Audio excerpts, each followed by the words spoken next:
ఎవరు పోటీ ఎవరు? వీళ్ళు రాహుల్ గాంధీ అని చెప్తారు. రాహుల్ గాంధీ పోటీయా నరేంద్ర మోదీ గారికి? సరే, ఇప్పుడు మన రాష్ట్ర పరంగా మనం మాట్లాడుకుంటే తెలంగాణలో మొన్నటి వరకు అధికారంలో ఉన్నటువంటి బీఆర్ఎస్ పార్టీ ఖచ్చితంగా బలహీనపడుతున్నట్టు పరిస్థితే కనిపిస్తుంది. మరి ఆ నాయకుల్ని భారతీయ జనతా పార్టీలోకి తీసుకొచ్చే ప్రయత్నాలు ఏమైనా జరుగుతున్నాయా? అరుణ్ గారు ఏమైనా దానికి ఏమైనా?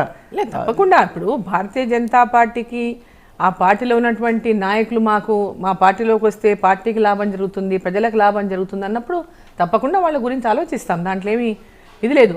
మా పార్టీకి రావడం వల్ల మా పార్టీకి వాళ్ళ వల్ల లాభం జరుగుతుంది, ప్రజలకు లాభం జరుగుతుంది అన్నప్పుడు తప్పకుండా వాళ్ళ గురించి జాయిన్ చేసుకోవడానికి ముందుకు వెళ్తాం కదా, తప్పేముంది దాంట్లో. డీకే అరుణ్ గారు అంటే ఇందుకు ముందే అడిగా, ఫైర్ బ్రాండ్ అనేది మీ మీద ఉండేటటువంటి ఒక మంచి సదభిప్రాయమే, ఇదేమో నెగిటివ్ కాదు. అలాంటి డీకే అరుణ్ గారు భారతీయ జనతా పార్టీ తెలంగాణలో పగ్గాలు చేపట్టే అవకాశం ఉందా?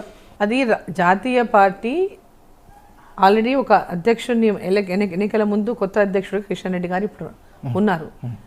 మళ్ళీ నెక్స్ట్ మార్పు ఉన్నప్పుడు జాతీయ స్థాయిలో వాళ్ళు ఎవరు ఆలోచించి అధ్యక్షుడిగా పెడతారో వాళ్ళు ఉంటారు. పార్టీ ఎవరు నిర్ణయిస్తే వాళ్ళు పార్టీ బాధ్యతలు స్వీకరించాల్సి ఉంటుంది.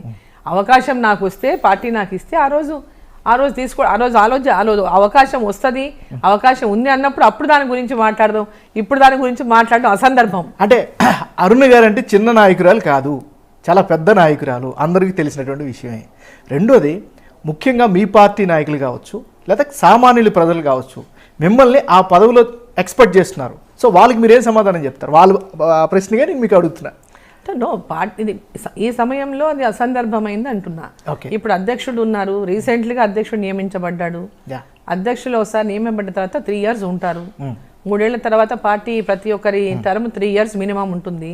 సో అప్పుడు పార్టీ యొక్క నిర్ణయం అదంతా. డీకే అరుణ నిర్ణయం చేయదు, డీకే అరుణ కాదు ఇక్కడ నిర్ణయం చేసేది.